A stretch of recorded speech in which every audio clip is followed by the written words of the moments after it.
कोल्हापूर शहरासह जिल्ह्यात आज पावसाचा जोर काहीसा कमी, मात्र पंचगंगा नदीची वाटचाल इशारा पातळीकडे. प्रशासन अलर्ट मोडवर. राज्य सरकार आमदार अशोकराव मानेंच्या संस्थेवर मेहरबान. मराठा समाजानं मराठा स्वराज्य भवनासाठी मागितलेली IT पार्क जवळची कोट्यवधी रुपयांची सुमारे 6 एकर जमीन दिली. सावित्रीबाई फुले महिला सहकारी औद्योगिक वसाहत या संस्थेला मराठा समाजातून व्यक्त होतीये नाराजी. DY पाटील ग्रुप आणि गर्जे मराठी ग्लोबल यांच्यामध्ये सामंजस्य करार.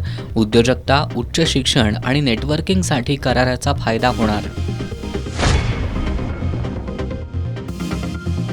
एक रकमी FRP बद्दलच्या निर्णयावर राज्य साखर संघ उच्च न्यायालयात जाणार. स्वाभिमानी शेतकरी संघटनाही हस्तक्षेप याचिका दाखल करणार. माजी खासदार राजू शेट्टींची मागणी.